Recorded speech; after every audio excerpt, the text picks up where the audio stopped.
નમસ્કાર વિદ્યાર્થી મિત્રો, વેલકમ ટુ ફિઝિક્સ પાઠશાલા.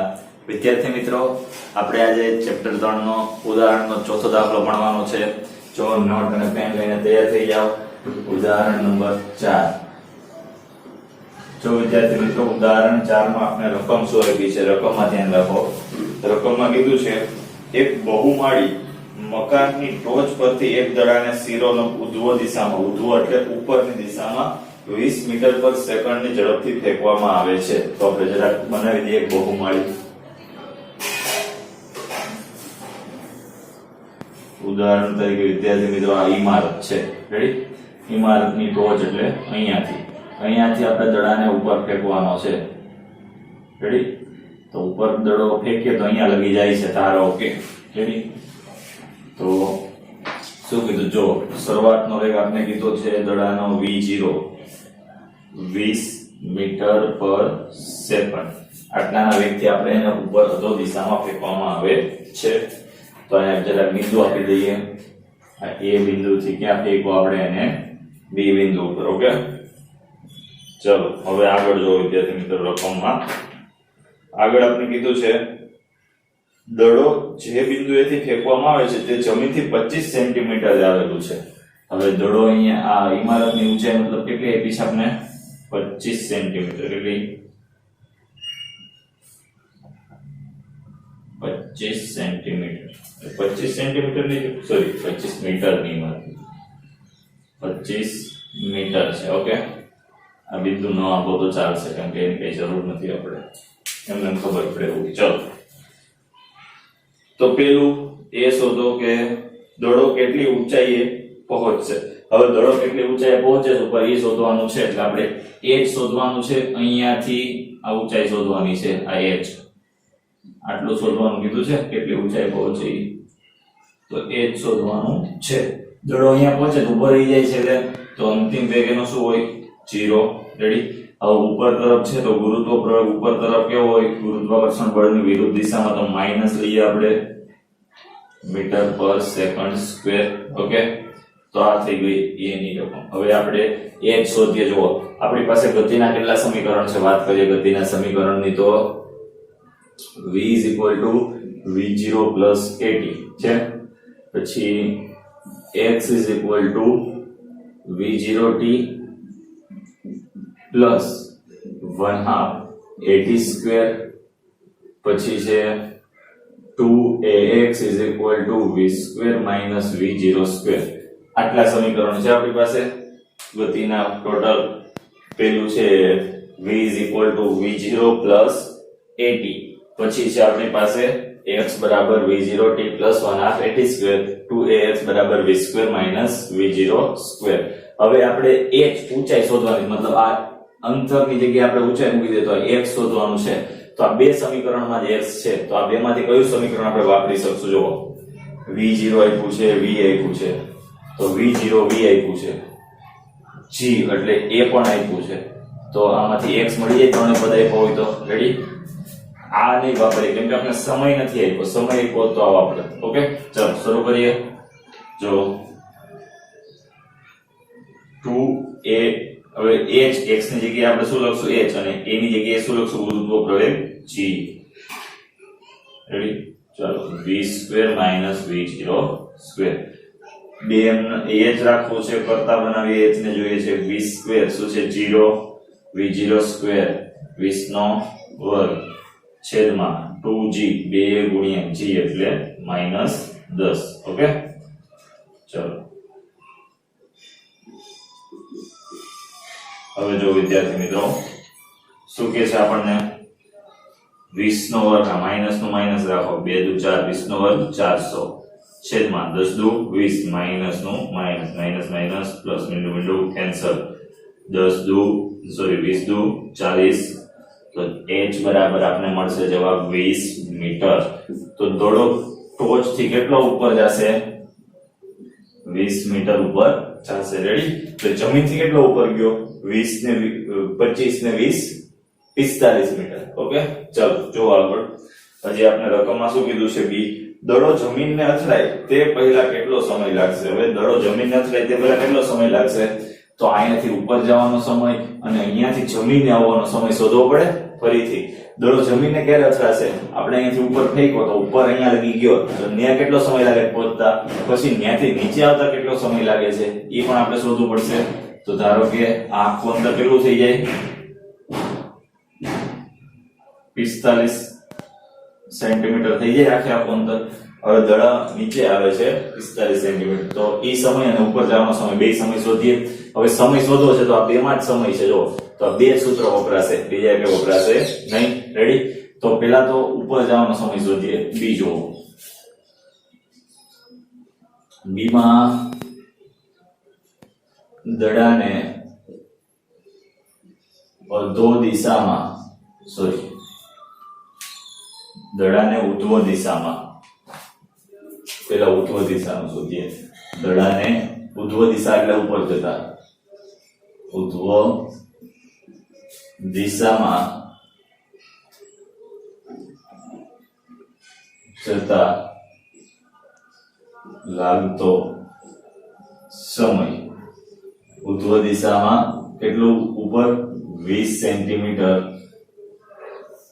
ઉપર જતા લાગતો સમય.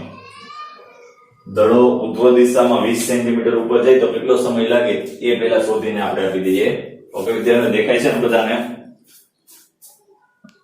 ઓકે ચાલો, દેખાય છે. રેડી?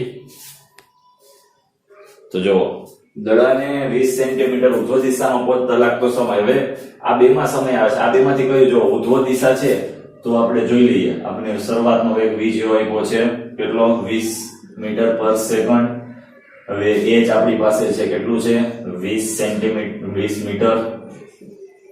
અંતિમ વેગ કેટલો થઈ જાય? 0 મીટર પર સેકન્ડ. g કેટલું છે? -10 મીટર પર સેકન્ડ સ્ક્વેર. આટલું આપણે આપ્યું છે. તો આમાંથી આપણે t શોધવો છે તો v આપ્યો છે, v0 આપ્યો છે, a એટલે g આપ્યો છે, પણ એમાં h તો ઉપયોગ થતો નથી. રેડી? તો પણ એમાંથી આપણે t તો મળી જ જશે. તો આ સૂત્રમાં આપણે વિદ્યાર્થી મિત્રો શું t ને કરતા બનાવે તો બાકીની ત્રણ વસ્તુ આવી તો મળી જશે. 20 સેન્ટીમીટર ઉપર જતા કેટલો? 20 મીટર ઉપર જતા કેટલો સમય લાગે? v બરાબર v0 પ્લસ a એટલે gt. રેડી? તો gt બરાબર શું થઈ જાય? v0 minus v minus v0. v0 ના બાદ મોકલી દો v minus v0. Ready? t બરાબર શોધવાનું શું મળે? v માઈનસ v0 ના છેદમાં g. v કેટલો આપ્યું છે? 0 માઈનસ 20 અપોન માઈનસ 10. કેટલો આવશે? માઈનસ 20 ના છેદમાં માઈનસ 10. 2 વચ્ચે 10 × 20 માઈનસ માઈનસ પ્લસ. તો 2 સેકન્ડ. દડાને ઉપર જતા 20 મીટર કેટલો સમય લાગશે? 2 સેકન્ડ. તો ઉપર અહીંયા પહોંચવાનો સમય મળી ગયો. પાછો અહીંયાથી અહીંયા પહોંચવાનો સમય શોધીએ. તો જો બીજી વાત કરીએ તો દડાને અધો દિશામાં કેટલું અંતર કાપવાનું? 45 મીટર અંતર કાપતા લાગતો સમય. 45 મીટર અંતર કાપશું તો ઉદાહરણ તરીકે એનો પ્રારંભિક વેગ ઉપર છે ત્યારે 0 હશે. રેડી? પછી આપને h ખબર છે કેટલું છે? 45 મીટર. પછી આપને ગુરુત્વાકર્ષણ g, ગુરુત્વાકર્ષણ બળની દિશામાં એટલે +10 મીટર પર સેકન્ડ. તો વિદ્યાર્થી મિત્રો હવે તો આપને આટલું જ ખબર છે. રેડી? એક સેકન્ડ ઉભા રહ્યો, થિંક બધી લઈ. ચાલો બાળકો, રેડી? અહીંયા લગી આપણે આવી ગયા. ત્રણ વસ્તુ આપી છે. હવે આપણે સમય શોધવાનો છે નીચે પહોંચતા. તો આ સૂત્ર અથવા આ સૂત્ર. હવે આપણે જો આ સૂત્રની વાત કરીએ તો v નથી આપ્યું તો એ સૂત્ર નહીં વાપરી શકીએ. આ સૂત્ર વાપરી શકશું. h આપને આપ્યો છે હા v0, t શોધવાનો છે 1/2 a એટલે g આપ્યો છે. હવે ચાલો બીજું સૂત્ર વપરાશે. h બરાબર v0t plus 1/2 gt². h v0 અને g આપ્યો છે, t નથી આપ્યો તો આપણે t શોધવો છે. તો પહેલા કિંમત મૂકી દો. h બરાબર કેટલું છે? 45 બરાબર v0 g 0 છે તો આ બીજું પેલું પદ આખું 0 થઈ જશે પ્લસ 1/2 g કેટલો છે? 10. t શોધવાનો છે. રેડી? તો હવે આપણે આ બે છે ગુણાકારમાં અને ભાગાકારમાં, આ બાજુ તો ભાગાકાર ગુણાકાર થઈ જાય તો t² બરાબર 45. બે નીચે છે ઉપર જાય, આ બાજુ જાય તો ઉપર વહી જાય, 10 નીચે વહી જશે. રેડી? તો હવે 5 દુ 10, 9 50 45. રેડી? તો t² બરાબર આપણે વિદ્યાર્થી મિત્રો કેટલું મળે છે? 9. તો t બરાબર કેટલું થાય? 3. તો ઉપરથી નીચે પહોંચતા 3 સેકન્ડ લાગે. તો દડાને જમીન પર પહોંચતા લાગતો સમય કેટલો થશે? ઉપર જતા 2 સેકન્ડ લાગે છે, નીચે આવતા 3 સેકન્ડ લાગે છે. તો કુલ ટોટલ 5 સેકન્ડ સમય લાગશે. રેડી? ઉપરથી નીચે પહોંચતા ટોટલ 5 સેકન્ડ સમય લાગશે. રેડી? આપણે કેટલી વસ્તુ શોધવાની કીધી હજી એકવાર જોઈ લઈએ. આ દાખલો સૂત્ર આવડવા જોઈએ આ 3, તો આપણને દાખલા આવડશે. અહીંયાથી દડાને ઉપર ફેંકો તો એને કીધું કે કેટલી ઊંચાઈએ જાય છે. તો આ v0 આપ્યો તો શરૂઆતનો વેગ h આપણે શોધવાનો, તો અંતિમ વેગ અહીંયા પહોંચે એટલે દડો ઉપર રહી જાય તો 0 થઈ જાય, અને ગુરુત્વાકર્ષણ વિરુદ્ધ દિશામાં ગતિ કરે તો માઈનસ લેવાનો. રેડી? તો 2gh બરાબર v² v0². આ સૂત્રની ઉપરથી આપણે બધી કિંમત એમાં મૂકી દીધી, h ને કરતા બનાવી દીધો તો મળી ગયું h બરાબર 20 મીટર ઉપર જાય છે. હવે કુલ ઊંચાઈ કેટલી થઈ ગઈ દડાની? 45 મીટર. કીધું છે કે દડાને નીચે પહોંચતા કુલ કેટલો સમય લાગે? તો ઉપર જવાનો સમય આપણે પહેલા શોધી લીધો 2 સેકન્ડ, પછી અહીંયાથી નીચે આવતા સમય શોધી લીધો 3 સેકન્ડ. તો કુલ સમય કેટલો થઈ ગયો? 5 સેકન્ડ. રેડી વિદ્યાર્થી મિત્રો? ચાલો બીજા દાખલામાં જોવો. હવે રકમમાં ધ્યાન રાખો.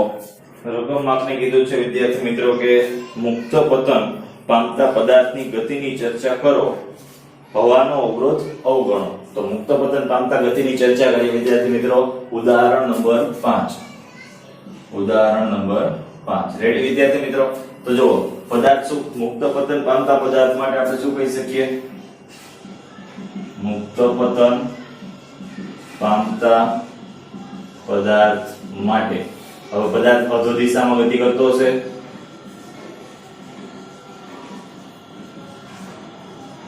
મુક્ત પતન પદાર્થ પામતો હોય તો ગતિ કઈ દિશામાં થતી હોય? અધો દિશામાં, નીચે આવતી હશે.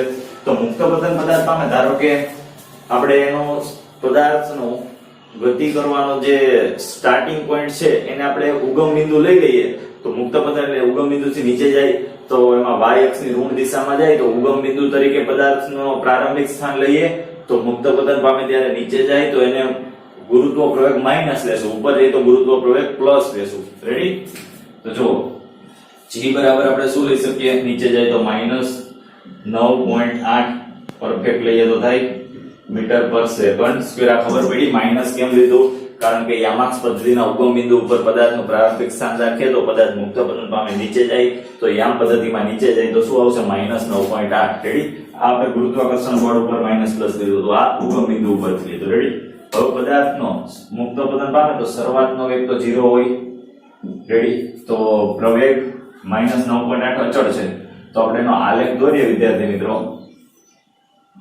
તો જો આ ઊભી અક્ષ ઉપર આપણે લીધું છે પ્રવેગ. શું લીધું છે? પ્રવેગ. આડી અક્ષ ઉપર આપણે લીધું છે સમય. રેડી? હવે પદાર્થનો પ્રવેગ કેટલો છે? કન્ટિન્યુઅસ 9.8, વધતોય નથી ને ઘટતોય નથી, -9.8. તો આલેખ આવો મળશે આપણે. રેડી? આ ઉગમ બિંદુ. હવે જો વિદ્યાર્થી મિત્રો આપણે ચર્ચા કરવાની છે ગતિના, તો ત્રણેય સમીકરણની વાત કરીએ. પહેલું સમીકરણ છે v બરાબર v0 gt. રેડી? તો v બરાબર v0 gt. તો v બરાબર શું મળશે? v0 કેટલું છે? 0. તો g -9.8 અને t નું t. તો વેગ છે એ સમયની સાથે શું થશે? સમય વધશે 1 સેકન્ડ તો આમાં 1 ગુણાશે, 2 સેકન્ડ તો આમાં 2 ગુણાશે, 3 સેકન્ડ તો 3 ગુણાશે. તો વેગ સમયની સાથે ઘટતો જશે, માઈનસ છે એટલે. રેડી? એટલે વધતો જશે પણ માઈનસ માં જાય એટલે ઘટતો જાય. રેડી? તો આનું જોવો આપણે દોરીએ આલેખ.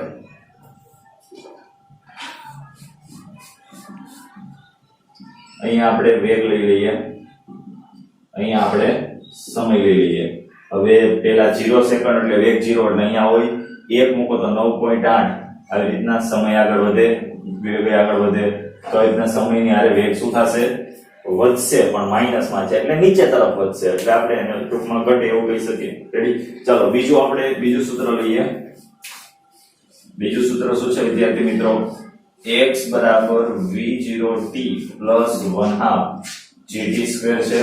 આમાં x બરાબર v0 તો આપણે 0 આપ્યું છે તો પેલું પદ 0, બીજું શું થઈ જશે 1/2, g કેટલો છે 9.8 માઈનસ 9.8 t².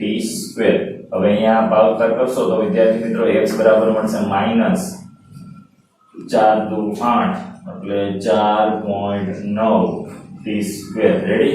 તો હવે સ્થાન છે એ t² મુજબ વધશે. રેડી? એટલે આમ પરવલયાકાર બનશે. તો જો એનો અંતર વિરુદ્ધ સમયનો આલેખ કેવો બને, આ સમય. રેડી? અહીંયા નીચે અંતર લઈએ તો અંતર વિરુદ્ધ સમયનો આલેખ આવી રીતના બનશે, પરવલયાકાર. કેમ કે t² મુજબ ઘટે છે. જો t મુજબ ઘટતું હોય તો આવી રીતના બને, જો ઘટતું ન હોય સ્થિર રહે તો આવી રીતના બને. t² મુજબ આવી રીતના બનશે. ઓકે, ચલો. અને છેલ્લું સૂત્ર આપણે વિદ્યાર્થી મિત્રો વાત કરી દઈએ, ત્રીજા નંબરનું. શું છે? v², 2ax v² v0². આમાંથી v², આ v0², અહીંયા 0 મૂકશું તો વધશે શું? v² વધશે 2. અહીંયા a ની જગ્યાએ g આવશે, g બરાબર -9.8. રેડી? અને x આપણે આપ્યું નથી એમને રાખો તો કેટલું થઈ જશે? -19.6x. રેડી? 19.6x v² બરાબર આટલું મળશે આપને. અને એનો આલેખ તો આપણે અહીંયા દોરી નાખ્યો છે v નો. આવો સમય સાથે આવો આલેખ છે તો અંતર સાથે v² પ્રમાણે વધશે, ઘટશે. એટલે આનો વર્ગમૂળ થઈ જાય, v કરી નાખીએ એટલે. તો આનું 1 હોય તો આપણે 1 લેવાનું, 2 હોય તો 2 લેવાનું, 3 હોય તો વર્ગમૂળમાં 3 લેવાનું, 2 હોય તો વર્ગમૂળમાં 2 લેવાનું. એવી રીતના આ વર્ગમૂળ પ્રમાણે વેગ વધશે અંતર ઉપરથી, સમય ઉપરથી આવી રીતના વેગ વધશે. રેડી? એટલે વેગ તો લગભગ સરખો જ આવે એમાં, એટલે એમાં કઈ ટેન્શન લેવાની જરૂર નથી. મુક્ત પતન પદાર્થ પામતો હોય તો પદાર્થ નીચે જાય તો ઉગમ બિંદુ ઉપર પદાર્થનું સ્થાન લઈએ તો g છે માઈનસ લેવાનો, પ્રારંભિક વેગ 0 હોય તો આલેખ આવો મળશે, પ્રવેગ વિરુદ્ધ સમયનો. હવે 3 સમીકરણો પરથી ગતિની ચર્ચા કરવાની કીધી છે તો પહેલા આપણે ઉગમ બિંદુ પર પદાર્થ હોય તો પહેલા સમીકરણમાં કિંમતો મૂકીએ તો મળશે 9.8t માઈનસ, તો સમય વધે એમ વેગ પણ શું થાય? વધતો જાય, પણ ઋણ દિશામાં. બીજા સમીકરણ પરથી વાત કરીએ તો x સમય સાથે વર્ગના સમપ્રમાણમાં વધે તો આ રીતના પરવલયાકાર બનશે. રેડી? પછી ત્રીજા સમીકરણમાં v² તો v² બરાબર -19.6 x આવે છે. રેડી? એનો આલેખ બનાવવાનો જરૂર નથી, વેગનો આલેખ બની ગયો. તો વિદ્યાર્થી મિત્રો આ તો આપણે ઉદાહરણ 4 અને 5 બંનેની તૈયારી કરતા રહો. નવા લેક્ચરમાં ફરીથી નવા ઉદાહરણ સાથે મળીશું. Thank you.